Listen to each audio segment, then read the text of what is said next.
Should old acquaintance be forgot and never brought to mind? Should old acquaintance be forgot for auld lang syne?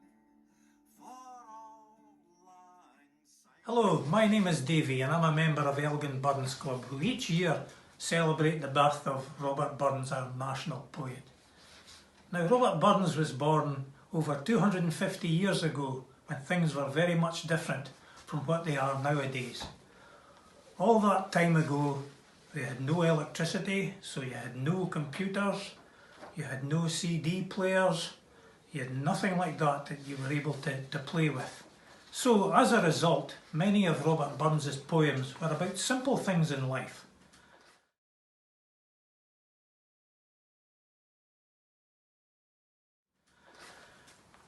Burns was a ploughman and he was a very simple person, and life was very, very hard.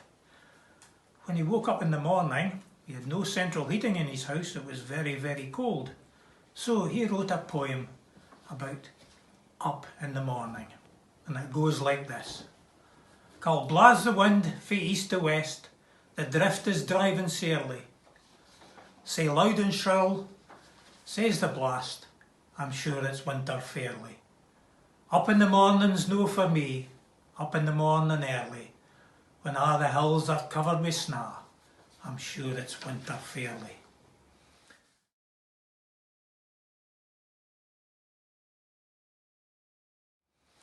Then another famous poem of Burns's is To a Louse. Now, a louse is a little wee beastie that sometimes crawls in amongst people's hair and clothing those days many, many years ago. And Burns one Sunday was in church, and sitting in front of him was a young lady, and he spied this little wee beastie crawling along the lady's shoulder. And this is the first couple of verses of his poem To a Louse. Ha! Far ye gan, ye crowling fairly, your impudence protects you sairly. I canna say, but ye strut rarely our gauze and lace, though faith, I fear, ye dine but sparely on sic a place. Ye ugly creeping blasted wonner, detested shunned by sont and sinner, how dare ye set a fit upon her, sae fine a lady? Gae somewhere else and seek your dinner on some poor body.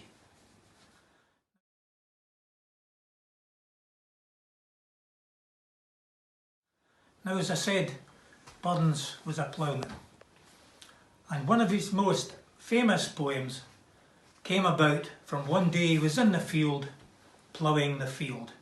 Now, you didn't have tractors and great big agricultural implements in these days.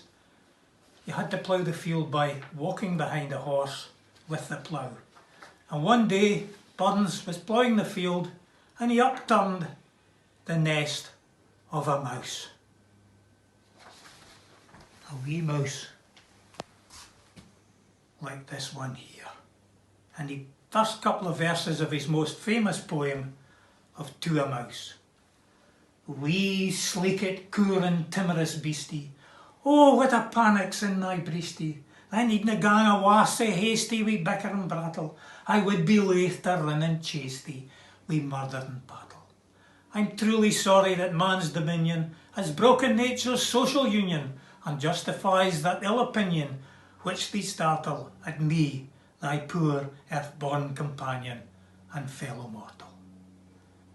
So that's just an idea of some of the poems that Robert Burns wrote. And it would be really good if you youngsters were to learn some of the words of some of Burns's poems. And remember, when you're learning these poems, have a nice strong voice and also have some nice actions in it as well. So, what I would like you to do is maybe learn the first couple of verses of To a Mouse. That would be really good, because we really want to keep alive the Robert Burns story and the poems of our national poet.